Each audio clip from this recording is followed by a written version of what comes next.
And I think, one of the things that I like the most that you say, and I mean, I'm sure you didn't come up with the quote yourself, but it's like team culture. I probably did. Okay.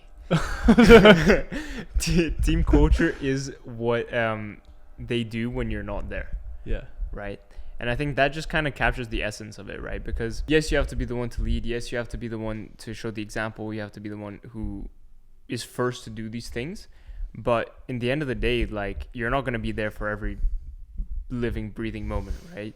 So you need a team that is able to sustain itself and to work not just when you're pressing them to do so, but out of their own motivation.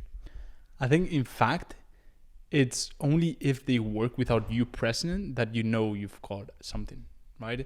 Like, and there's a really good book on this, The Culture Code, but it talks about different leadership styles, right? And I feel like a lot of the times people feel like a leader is someone that's constantly pushing their team and let's do this, and you should be doing this, and kind of like a bit of a dictator sometimes, like the typical alpha guy or girl who's constantly pushing people to do stuff. And in reality, it's not like that, right?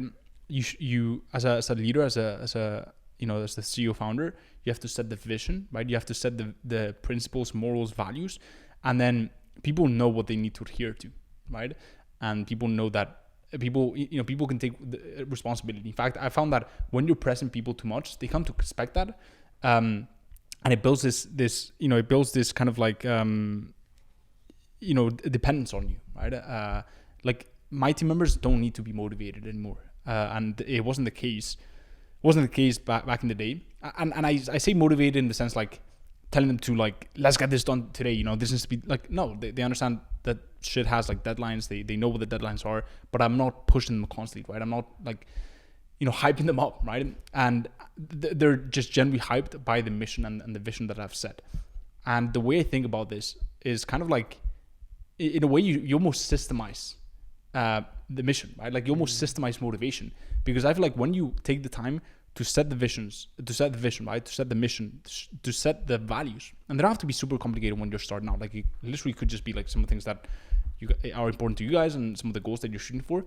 When you set that at the start and you get everyone onboarded under those missions, then it's kind of like much more scalable, because you're not having to, repeat what's important to you, or like have like tough conversations with them all the time, because they already know, right? And it makes everything just much more frictionless and scalable. And it also means that they're working not just for the paycheck, which of course, like, especially as you're a starter entrepreneur and you don't have this kind of grandiose empire to offer them a place in, but they're working for something more than that, right? Like, as you said, a vision, a direction, and an ethos, right? Mm-hmm. So by being clear with these values, by what you stand for, what you aim to achieve, your mission, these things, and then staying true to them yourself, and being the one who really exposes these yourself, then you can really get people on board to go to that next level and not just be living for the next time you pay them.